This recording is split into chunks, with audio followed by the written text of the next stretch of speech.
Hello everyone and welcome to the CSET Mastery course. Welcome to the second class of percentage. First question is, find the original number. If 25 is added to the number, the result becomes 125% of the number.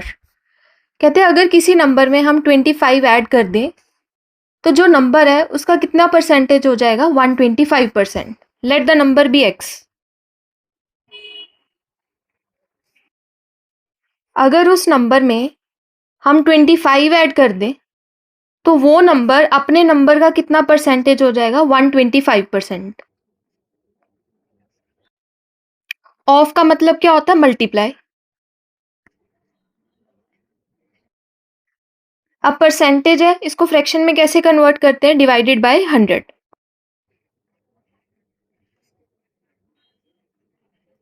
x plus 25 is equal to 125 upon 100. Cancel out कर देंगे 25 upon 20 5 divided by 4. x plus 25 is equal to 5x divided by 4. x वाली terms एक side पे बाकी सारी term दूसरी side.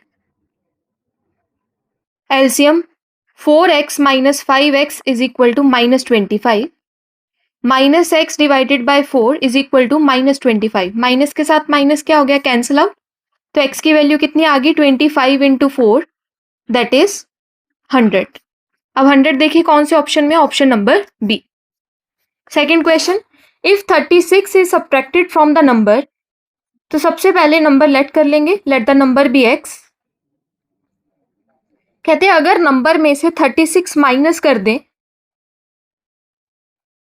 तो वो नंबर अपना 80% बन जाता है. 80% of the given number. Then find the original number. x minus 36. अब परसेंटेज है फ्रैक्शन में कन्वर्ट कर देंगे 80 डिवाइडेड बाय 100. ऑफ का मतलब क्या होता है multiply. Cancel out 4 divided bye 5 into x. x minus 4 divided by 5 into x is equal to 36. 5 LCM. 5x minus 4x is equal to 36. That is 1x divided by 5 is equal to 36. तो x की value क्या आ गई 36 into 5. That is 180. Option number C. If 50 is added to the number, the result become 150% of the number. कहते हैं अगर number में से हम 50 ऐड कर दें तो जो वो नंबर अपना 150% बन जाता है. Let the number be x. Let the number be x. अब x में से 50 ऐड कर दिया तो वो नंबर अपना 150% बन गया. अब परसेंटेज फ्रैक्शन में कन्वर्ट डिवाइडेड बाय 100. ऑफ का मतलब क्या है multiply. x plus 50 is equal to 3 divided by 2 into x. x minus 3 divided by 2, x is equal to minus 50. LCM 2x minus 3x is equal to minus 50. Minus x divided by 2 is equal to minus 50. That is x is equal to 2 into 50 which is 100. 100 कौन से option में है, option नहीं है यहाँ पे तो आप मेंशन कर दीजिए answer. That is 100. Next is if 45 is subtracted from the number, the result becomes 70% of the number. Let the number be x. अगर नंबर में से 45 माइनस कर दें तो कहते हैं अपने नंबर का वो 70% बन जाता है. 70% of the number. Find the original number. Original number निकालना है मतलब x की वैल्यू निकालनी है. अब परसेंटेज है फ्रैक्शन में कन्वर्ट कर दो. x minus 45 is equal to 7x divided by 10. That is x minus 7x divided by 10 is equal to 45. 10x minus 7x is equal to 45. 3x divided by 10 is equal to 45. 3 के साथ 45 cancel out that is 15. तो x की value क्या आ गई 150. that is option number D. अब next type है fraction multiplication error. इन question में क्या होता है कि कोई भी स्टूडेंट या कोई भी पर्सन किसी नंबर को रिप्लेस कर देता है किसी ओरिजिनल नंबर के साथ और हमने उसका चेंज निकालना होता है percentage change. A man multiplies a number by 5/3. कहते कोई पर्सन है उसने किसी नंबर को 5/3 से मल्टीप्लाई कर दिया, पर करना किसके साथ था मल्टीप्लाई? 3/5। अगर मल्टीप्लाई गलत करेगा तो आंसर भी गलत आएगा। तो कहते कितना चेंज आया परसेंटेज में, वो निकालना है। लास्ट लेक्चर में हमने किया था परसेंटेज चेंज। परसेंटेज चेंज का फॉर्मूला क्या होता है? Change in value divided by original value into 100। अब सेम इसी पैटर्न से करना है इस क्वेश्चन को भी। अब हमें नंबर नहीं पता कि उसने किस नंबर को 5/3 के साथ मल्टीप्लाई किया और 3/5 के साथ मल्टीप्लाई किया। So let the number be x। सबसे पहले उस पर्सन ने इस नंबर को 5/3 के साथ मल्टीप्लाई कर दिया, तो न्यू नंबर क्या बन गया? x into 5/3 instead of 3/5। लेकिन ओरिजिनल नंबर क्या था? x into 3/5। गिवन क्या था? 3/5, लेकिन उसने मल्टीप्लाई किसके साथ कर दिया? 5/3 के साथ। अब फॉर्मूले में सब्स्टिट्यूट कर देंगे। चेंज इन वैल्यू कैसे निकालेंगे? New value minus original number divided by original value into 100। अब न्यू वैल्यू कितनी है? 5/3x minus original number 3/5x, original value 3/5x into 100। LCM ले लेंगे। 3 और 5 का LCM 15। 25x minus 9x divided by 3/5x into 100, that is 16x divided by 15, 3/5x into 100। x के साथ x क्या हो गया? Cancel out. Multiplication 16/15 into 5/3 into 100, that is 1600 divided by 3। अब ये टर्म फ्रैक्शन में आएगी, तो बाय ऑप्शन ये एलिमिनेट कर देंगे। जो टर्म में ऑप्शन में फ्रैक्शन टर्म आ रही है वो इसका करेक्ट आंसर होगा। अब 177% तो हो ही नहीं सकता, ना ही 178% होगा, तो ऑप्शन नंबर क्या आएगा? सी। देखो ये मेथड एक तो एक्स वाला मेथड है, इसका एक शॉर्टकट मेथड भी है। उसका फॉर्मूला क्या है, उसका वे क्या निकालने का, कि सबसे पहले ओरिजिनल वैल्यू लिखते हैं कि उसने उस पर्सन ने कौन से नंबर से मल्टीप्लाई करना था। उस पर्सन ने मल्टीप्लाई करना था 3/5 से, लेकिन बाय मिस्टेक मल्टीप्लाई किससे कर दिया? 5/3 से। ये शॉर्टकट मेथड है। अब इनमें करना क्या? फ्रैक्शन रिमूव करना है। फ्रैक्शन के लिए रिमूव करने के लिए क्रॉस मल्टीप्लाई कर दो। 3 इंटू 3 9, 5 इंटू 5 25। तो 9 क्या बन गया? ओरिजिनल नंबर, और 25 क्या बन गया? New value. अब निकालते हैं percentage change, that is new value minus original value divided by original value into 100। अब यहाँ पे न्यू वैल्यू कितनी है? 25, original value 9, original value 9 into 100, that is 16 divided by 9 into 100। देखिए आंसर सेम आया है, लेकिन जो मेथड 1 था उसमें हमने x के इंक्लूड कर लिया, उससे मेथड लंबा चला जाता है और कॉम्प्लिकेट भी हो सकता है। ये वाला मेथड शॉर्ट ट्रिक है कि सबसे पहले कि जो ओरिजिनल नंबर लिया है उसको लिख दो, न्यू वैल्यू को लिख दो, क्रॉस मल्टीप्लाई कर दो, ओरिजिनल वैल्यू बन गई 9, न्यू वैल्यू बन गई 25। परसेंटेज चेंज कैसे निकालते हैं? New value minus original value divided by original value into 100। Next, a man multiplies by the number 11/6। अब 11/6 क्या है? New value. कि किसी पर्सन ने किसी नंबर को 11/6 से मल्टीप्लाई कर दिया, करना किसके साथ था मल्टीप्लाई? 6/11 के साथ। ओरिजिनल वैल्यू क्या थी यहाँ पे? 6/11। Find the percentage change in his result. पहले क्रॉस मल्टीप्लाई, 6 इंटू 6 36, 11 इंटू 11 121। अब निकालना है percentage change. Formula new value minus original value divided by original value into 100। New value कितनी है यहाँ पे? 121, original value 36, original value that is 36 into 100, 5 11 minus 3 that is 8. 85 divided by 36 into 100. अब cancel out कर देते टर्म्स कैंसिल आउट करने की ज़रूरत ही नहीं है क्योंकि ये टर्म्स हमेशा फ्रैक्शन में आएगी. बाय ऑप्शन एलिमिनेट कर देंगे. 233% कैंसिल आउट. कैलकुलेशन करने से टाइम ज़्यादा कंज्यूम होगा. इसे बाय ऑप्शन भी कट कर सकते हैं. B option cancel out. Option number C भी फ्रैक्शन में नहीं है, दैट इज 234%. तो ये भी गलत. फ्रैक्शन में कौन सी टर्म है? ऑप्शन नंबर ए. तो इसकी वैल्यू कितनी आएगी? 232 1/3%. Next question is a man multiplies a number by 9/5 instead of 5/9. Original number कितना है? Original number that is 5/9 and new value is 9/5. Fraction remove करेंगे. पहले फ्रैक्शन रिमूव करने का मेथड क्या है? Cross multiply. 5 इंटू 5, 9 इंटू 9, 25 और 81. Find the percentage change in his result.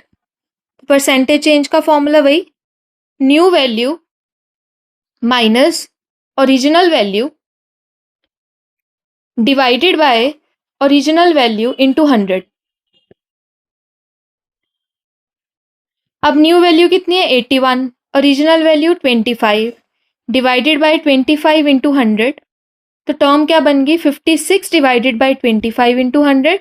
25 को 100 के साथ कैंसिल आउट कर दो 4. 56 into 4 that is 224. 224% option number A. Same question number 4. Next question देखिए. What is to be added to 25% of 160. Of का मतलब क्या? Multiply. So that the sum is equal to 40% of 300. कहते 25% ऑफ 160 में क्या add करें कि उसका सम करने के बाद रिजल्ट किसके इक्वल आ जाए? 40% ऑफ 300. तो स्टेटमेंट क्या गिवन है? 25% of 160 is equal to 40% of 300. अब बस कैलकुलेशन है इसके आगे. पहले परसेंटेज रिमूव करेंगे, डिवाइडेड बाय 100. ऑफ का मतलब multiply, plus x is equal to 40 divided by 100 into 300. अब इसकी कैलकुलेशन इजी बनानी है, या तो 100 कॉमन निकाल देंगे या फिर कैंसिल आउट. पहले कैंसिल आउट कर देते हैं. 0 के साथ 0 कैंसिल, 0 के साथ 0 cancel. 25 into 16 divided by 10 plus x is equal to 40 into 30 divided by 10. X वाली टर्म्स एक साइड पे रख देंगे, बाकी सारी टर्म दूसरी साइड पे. 40 into 30 divided by 10 minus 25 into 16 divided by 10. तो टर्म क्या बन गई? 40 into 30 minus 25 into 16 that is 1200 minus 25 और 16 मल्टीप्लाई. तो कितना आ गया? 52 दैट इज 400 डिवाइडेड बाय 10. तो टर्म क्या बन गई? 800 डिवाइडेड बाय 10. तो एक्स की वैल्यू कितनी आ गई? 80. Option number B. Second question. What is to be subtracted. पिछले क्वेश्चन में एडिशन बोला था, इस क्वेश्चन में क्या कहा है? What is to be subtracted, कि किसी नंबर में से हमने 30% ऑफ 200 सब्ट्रैक्ट कर दिया, माइनस कर दिया, तो रिजल्ट क्या आ गया? 20% ऑफ 300. कहते नंबर निकालो कि नंबर क्या होगा. x minus 30% of 200 is equal to 20% of 300. First वही मेथड कि परसेंटेज को फ्रैक्शन में कन्वर्ट करना, तो डिवाइडेड बाय 100. ऑफ का मतलब क्या? Multiply. 20 divided by 100 into 300. Cancel out कर देंगे टर्म्स को ताकि कैलकुलेशन इजी हो जाए. x minus 60 is equal to 60. x की वैल्यू कितनी आ गई? 60 प्लस 60 दैट इज 120. ऑप्शन में यहाँ करेक्ट कर लेना, 120 आएगा. Option number B. Next is what is to be added to 12% of 250 so that the sum is equal to 20% of 400. कहते हैं x में से 12% ऑफ 250 ऐड किया है. ऐड करने के बाद रिजल्ट कितना आ गया? 20% ऑफ 400. x की वैल्यू निकालनी है. x plus 12% of 250 is equal to 20% of 400. वही मेथड, परसेंटेज को फ्रैक्शन में कन्वर्ट करना है, divided by 100. 20 divided by 100 into 400. 0 के साथ 0 cancel out. x plus 12 into 25 divided by 10 is equal to 800 divided by 10. देखिए हमेशा कोशिश किया करो कि फ्रैक्शन कॉमन बनाना ताकि एलसीएम लेना इजी हो जाए. 800 divided by 10 minus 12 into 25 divided by 10. 25 into 12 that is 300. 800 minus 300. 500 divided by 10. तो ऑप्शन नंबर कौन सा आ गया? A option, that is 50. Same question number 4. Next is percentage comparison. देखिए इसमें क्या होगा कि एक वैल्यू को दूसरे वैल्यू के साथ कंपैरिजन किया जाएगा. जैसे इसमें कहा है कि x salaries is 20% more than the Y salary. कि एक्स कोई एक पर्सन है, उस पर्सन की वैल्यू, उसकी इनकम की वैल्यू वाई से 20% ज्यादा है. तो इसका मतलब यह है कि वाई की इनकम एक्स से कम होगी, तभी एक्स की वैल्यू वाई से ज्यादा है. तो उन्होंने यही पूछा है कि वाई की सैलरी एक्स की सैलरी से कितनी कम है. देखिए एक्स की सैलरी वाई की सैलरी से 20% ज्यादा है, तो यहाँ पे ये पता चल गया कि वाई की सैलरी पक्का कम है एक्स से. लेकिन वाई की सैलरी एक्स से कितनी कम है, कितने परसेंटेज कम है, वो निकालना है. इसका एक शॉर्टकट मेथड है कि जो भी हमें दिया है पहले उसको फ्रैक्शन में कन्वर्ट कर देंगे. एक्स की वैल्यू कहते हैं 20% ज्यादा है, तो प्लस का निशान निकालेंगे. अगर ज्यादा का है इंक्रीज, इंक्रीज का मतलब प्लस, और अगर कहते हैं कि उसकी सैलरी कम है डिक्रीज, तो वहां पे साइन लगाना हमने माइनस का. तो इसका फ्रैक्शन क्या बन गया? +1/5. अब y की सैलरी उससे कितनी कम है वो निकालनी है. वो निकालने का मेथड क्या है कि सबसे पहले जो प्लस दी है उन दोनों को ऐड कर दो. उन दोनों को ऐड किया तो वैल्यू कितनी आ गई? 6. उसकी ओरिजिनल वैल्यू कितनी थी? 1. परसेंटेज में कन्वर्ट करने के लिए 100 के साथ क्या कर दो? मल्टीप्लाई. तो 1/6 इंटू 100, और इसकी वैल्यू कितनी होती है? 16. 2/3%. Option number B. देखिए दोबारा देखते हैं इसको. X salary is 20% more than the Y salary. X की सैलरी वाई से 20% ज्यादा है, तो कहते हैं वाई की सैलरी एक्स की सैलरी से कितनी परसेंटेज कम होगी. अगर वर्ड का है इंक्रीज तो प्लस साइन. ये शॉर्टकट मेथड है, लॉन्ग कट नहीं, एक्स वाला नहीं है ये. डिक्रीज का है तो माइनस. जो भी टर्म गिवन है, जो परसेंटेज गिवन है, पहले उसे फ्रैक्शन में कन्वर्ट कर देंगे. +20% दैट इज +20/100 +1/5. अगर प्लस दिया है तो y की सैलरी में इसको प्लस करना होता है. 5 + 1 6. ओरिजिनल वैल्यू हमेशा न्यूमिनेटर में होती है. न्यूमिनेटर में वैल्यू कितनी है? 1. और परसेंटेज में कन्वर्ट करने के लिए 100 के साथ क्या कर दिया? मल्टीप्लाई. नेक्स्ट देखिए. A's expenditure is 40% more than the B's expenditure. कहते हैं ए का खर्चा बी से ज्यादा है. कितना ज्यादा है? 40% ज्यादा है. इसका मतलब बी अपना एक्सपेंडिचर कम कर रहा है, तो बी के एक्सपेंडिचर ए के एक्सपेंडिचर से कितनी वैल्यू परसेंटेज कम है वो निकालनी है. सबसे पहले जो गिवन है ए की परसेंटेज गिवन है उसे लिख देंगे. अब इंक्रीज बोला है, मोर देन बोला है, तो प्लस साइन. वैल्यू कितनी आ गई? 2 डिवाइडेड बाय 5. अब बी का एक्सपेंडिचर निकालना है, तो बीज एक्सपेंडिचर क्या होगा? हमेशा जो भी टर्म दिया, इंक्रीज दिया है तो प्लस करना है, डिक्रीज दिया है तो माइनस करना है. 5 + 2 7. ओरिजिनल वैल्यू कितनी है? 2 इंटू 100. परसेंटेज में कन्वर्ट करने के लिए इसे बाय ऑप्शन भी करेक्ट कर देंगे. देखो 2/7 इंटू 100%. अप्रोक्सीमेट वैल्यू फ्रैक्शन में आएगी, कंप्लीट वैल्यू नहीं आ सकती. तो बाय ऑप्शन देखो 25% तो हो ही नहीं सकता, 30% भी नहीं होगा, 40% भी नहीं होगा. तो option number D, that is 28 4/7%. और वैसे भी डिनोमिनेटर सेम है 7 7, तो ऑप्शन नंबर बी इसका करेक्ट आंसर होगा.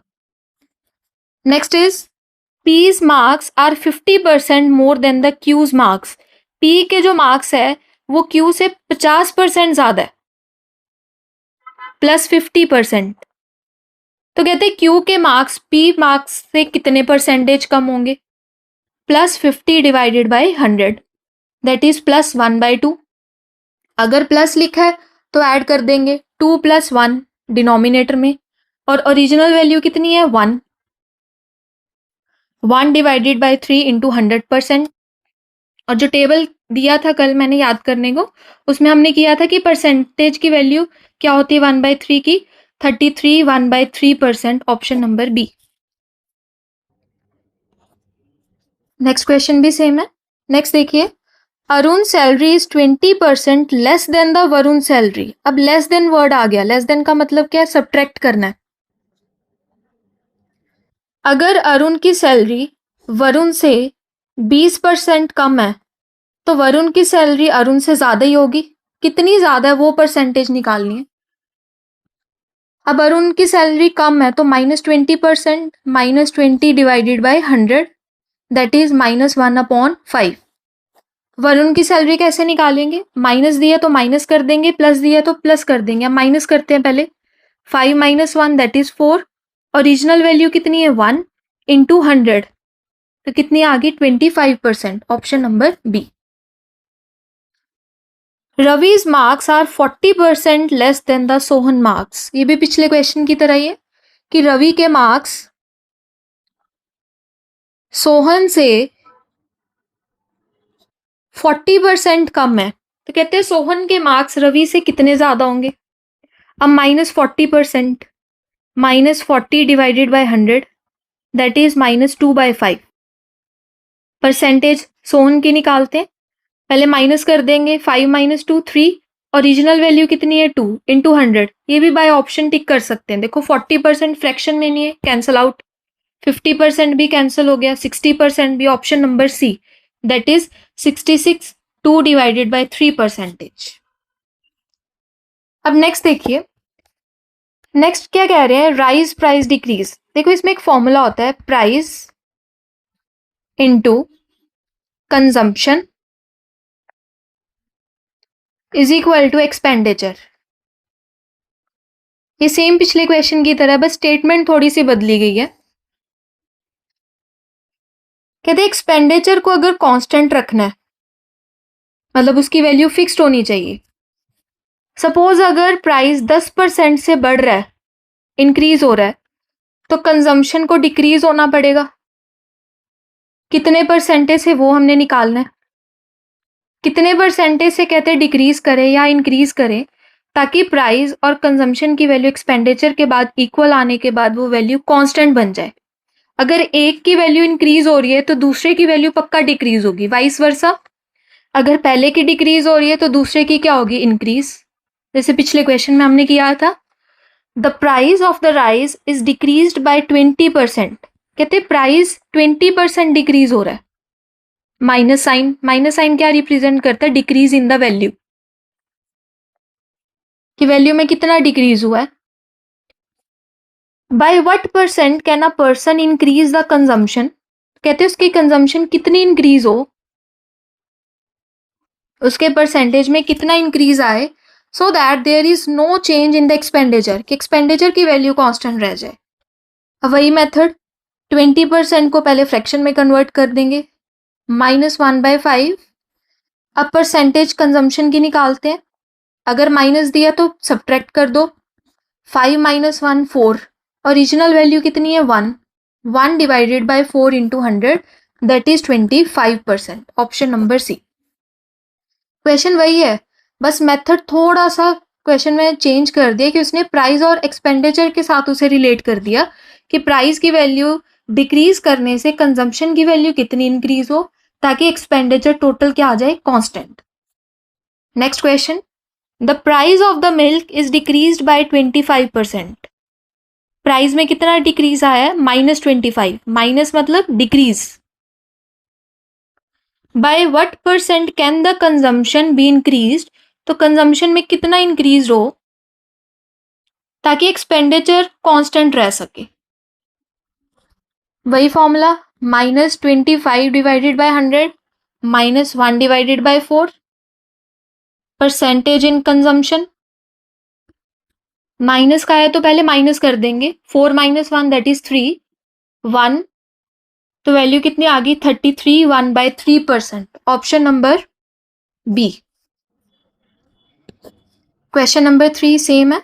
अब नेक्स्ट देखिए, ये कंसेप्ट थोड़ा सा इंपॉर्टेंट है ज्योमेट्री, लेकिन उससे पहले हम समझते हैं सक्सेसिव मेथड क्या होता है। सक्सेसिव मेथड में किसी भी दो टर्म्स को कंपेयर किया जाता है, ए और बी। अगर कह दे कि ए की वैल्यू बढ़ रही है और बी की वैल्यू भी बढ़ रही है, तो टोटल परसेंटेज में कितना चेंज आ रहा है, उसका फॉर्मूला क्या होता है, A plus B plus A B divided by 100। ऐसे भी हो सकता है कि कह दे कि ए की परसेंटेज में इंक्रीज हो रहा है लेकिन बी की परसेंटेज में डिक्रीज हो रहा है। तो कुछ नहीं करना, अगर इंक्रीज वर्ड लिखा है तो प्लस साइन, अगर डिक्रीज लिखा है तो माइनस लगा देंगे। फॉर्मूला क्या बन जाएगा, A plus minus B plus A into minus B divided by 100, तो बाद में डिवाइड करना है, that is A plus minus B plus A minus B divided by 100। तो वैल्यू क्या बन गई, A minus B minus A B divided by 100। देखो इसके एग्जाम्पल क्या है, एक एग्जाम्पल से समझते हैं। सपोज अगर ए की वैल्यू 5% से इंक्रीज हो रही है और बी की वैल्यू 4% से इंक्रीज हो रही है, तो टोटल परसेंटेज में कितना चेंज हुआ वो निकालना है। तो इसका फॉर्मूला क्या था, A plus B plus A B divided by 100। A की वैल्यू 5, बी की वैल्यू 4, ए की वैल्यू 5, बी की value 4 divided by 100। 9 plus 20 divided by 100, that is 9 plus 0.2। तो इसकी वैल्यू क्या बन जाएगी, 9.20%। एक और एग्जांपल लेते हैं। सपोज कि ए की वैल्यू 6% से इंक्रीज हो रही है और बी की वैल्यू 7% से इंक्रीज हो रही है। तो अब इसमें टोटल परसेंटेज चेंज निकालना है कि कितना होगा, A plus A B divided by 100।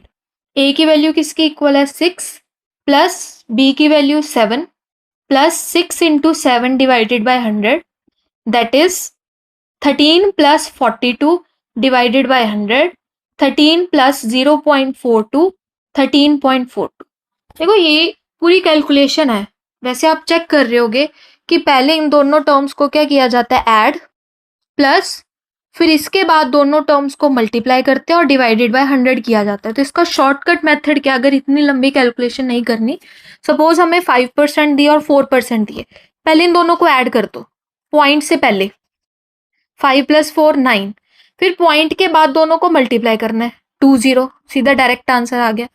जैसे 6% और 7% है, पहले दोनों को ऐड कर दो, 6 प्लस 7 13, पॉइंट के बाद दोनों को क्या करना है, मल्टीप्लाई।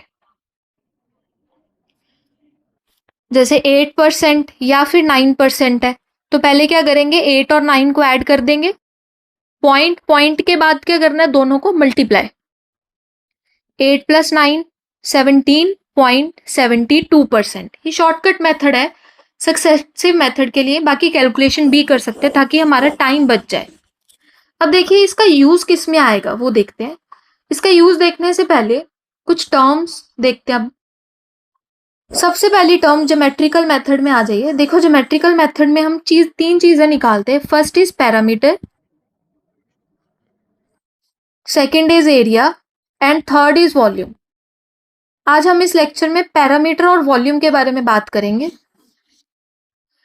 पैरामीटर और एरिया में फर्क क्या होता है, पैरामीटर में हमेशा साइड्स का सम किया जाता है और एरिया में टोटल सरफेस एरिया इंक्लूड किया जाता है।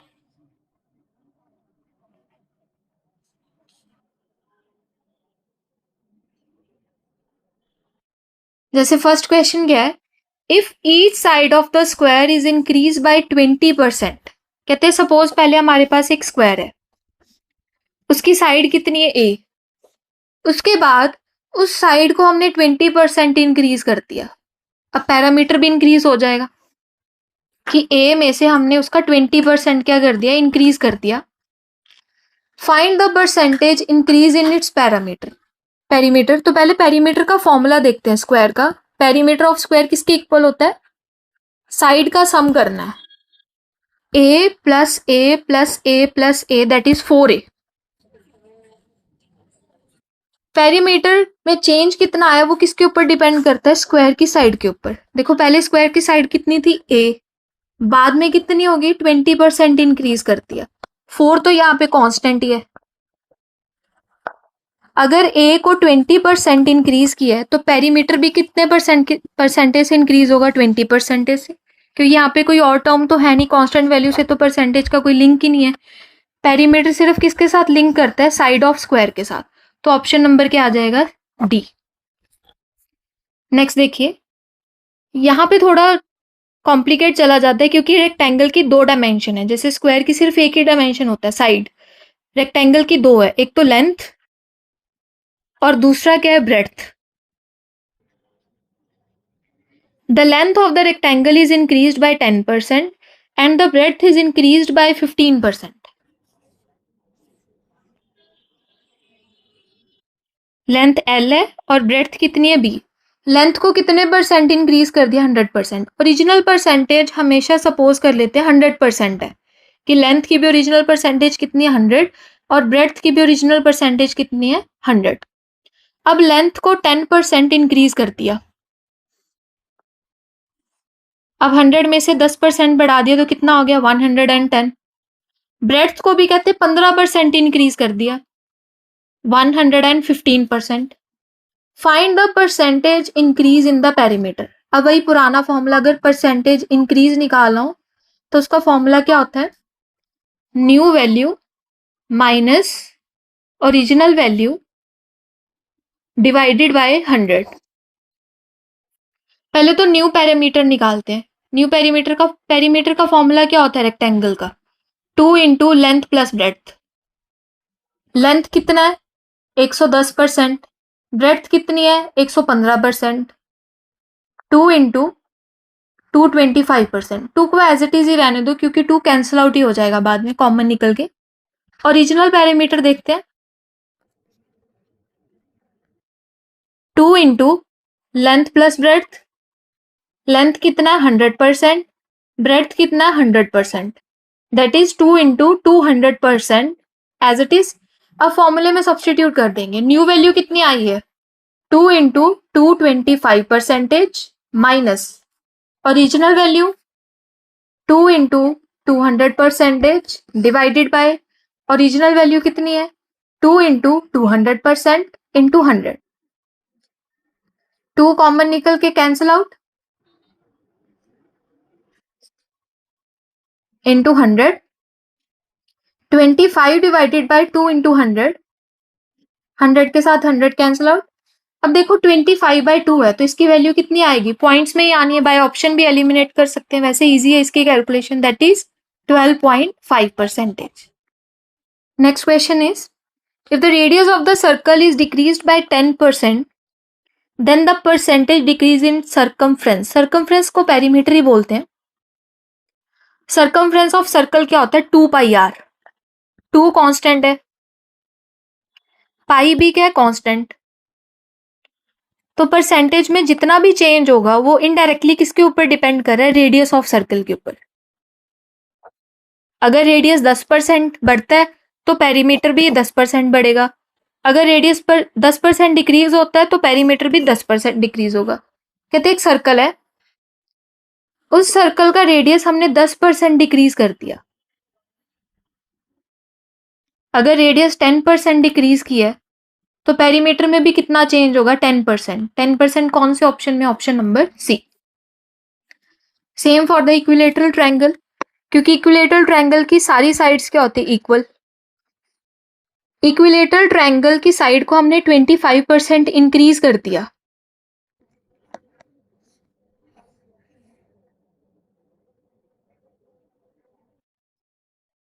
After change. Find the percentage increase in its perimeter. तो पेरीमीटर में कितना चेंज होगा, देखो पेरीमीटर क्या होता है, साइड्स का सम, a plus A that is 3a। 3 तो कांस्टेंट है, तो पेरीमीटर किसके ऊपर डिपेंड कर गया, side of equilateral triangle. Side of equilateral triangle. अब साइड को कितने परसेंट इंक्रीज किया, 25%, तो पेरीमीटर भी कितने परसेंटेज से इंक्रीज हो जाएगा, 25%। सर्कल, स्फीयर और हेमिस्फीयर के ऊपर देखिए सर्कल का एरिया क्या होता है, area of circle pi are square, area of hemisphere चाहे कर्व्ड सरफेस एरिया ले लो चाहे टोटल सरफेस एरिया, वो कितना होता है 3 पाई आर स्क्वायर या फिर 2 pi are square. Area of sphere कितना होता है 4 पाई आर स्क्वायर। अगर तीनों को चेक करें तो तीनों में पाई तो कांस्टेंट है, 3 पाई भी कांस्टेंट है, 2 पाई भी कांस्टेंट है और 4 पाई भी क्या कांस्टेंट। तो वैल्यू किसके ऊपर डिपेंड कर रही है, रेडियस के ऊपर। अब वही बोला है, if the radius of the circle is increased by 10% then the percentage increase in its area. कहते हैं अगर रेडियस में हम 10% इंक्रीज करते, रेडियस 2 बार आ रहा है तो दोनों बार हमने कितने परसेंटेज इंक्रीज करना है इसको 10%। 10% इंक्रीज करके टोटल परसेंटेज इंक्रीज निकालना है। Successive method a plus B plus A B divided by 100। a की वैल्यू 10%, b की value 10% plus 10 into 10 divided by 100 that is 20 plus 100 divided by 100, 20 plus 1 21%, option number C. If the radius of the sphere is increased by 15%, अब radius को 15% increase कर दिया, then the percentage increase in its surface area. ए की value भी 15% है, B की value भी कितनी है 15%। अब सरफेस एरिया का फॉर्मूला क्या होता है स्फीयर का 4 पाई आर स्क्वायर। इसकी वैल्यू 2 के ऊपर डिपेंड करती है, आर और R. Successive method a plus B plus A B divided by 100। A की वैल्यू कितनी है 15%, बी की value 15 into 15 divided by 100 that is 30 plus 15 into 15 225 2.25 32.25%। तो ऑप्शन कौन सा बन गया, option number C. Second last भी सेम है, देखिए if the radius of the hemisphere is decreased by 20%। चलो ये करते क्वेश्चन, क्योंकि यहाँ पे डिक्रीज लिखा है। अब डिक्रीज लिखा है तो माइनस साइन आ गया। हेमिस्फीयर का कर्व सरफेस एरिया का फॉर्मूला क्या है 2 पाई आर स्क्वायर। आर को दोनों बार डिक्रीज किया गया है, -12% एंड -12%। तो यहाँ पे ए की वैल्यू कितनी आ गई -12% और बी की वैल्यू कितनी आ गई -12%। फॉर्मूला क्या है a plus B plus A B divided by 100। A की जगह पे वैल्यू -12, बी की जगह पे वैल्यू -12 प्लस ए की जगह पे value -12 into -12 divided by 100, -24 plus 144 divided by 100, -24 plus 1.44। Calculation कर भी सकते हैं, बाय ऑप्शन भी एलिमिनेशन कर देंगे क्योंकि इसका आंसर 24 से तो कम ही जाएगा और आंसर भी फ्रैक्शन या पॉइंट में आएगा। ऑप्शन नंबर ए 22% का है, वो तो आंसर हो ही नहीं सकता। 23% भी नहीं होगा, 24% भी नहीं होगा, तो ऑप्शन नंबर क्या आ गया सी, दैट इज 23.44%। देखो आज के लेक्चर में हमने काफी ज्यादा क्वेश्चंस किए, इनकी प्रैक्टिस शीट है वो आप ट्राई कर सकते हो। फर्स्ट क्या किया था हमने, स्क्वायर और एरिया सक्सेसिव मेथड किया आज। स्फीयर और हेमिस्फीयर का कर्व सरफेस एरिया भी रीड किया है। प्राइस और कंजम्पशन का क्या फॉर्मूला था, price into consumption is equal to expenditure. मतलब अगर एक वैल्यू डिक्रीज हो रही है और दूसरी वैल्यू इंक्रीज हो रही है तो उसका फॉर्मूला और उसे करने का मेथड किया आज। और लास्ट में हमने क्या किया था, कंपैरिजन, कि अगर एक वैल्यू बढ़ेगी तो दूसरी वैल्यू कितने परसेंटेज से क्या होगी, डिक्रीज। Thank you.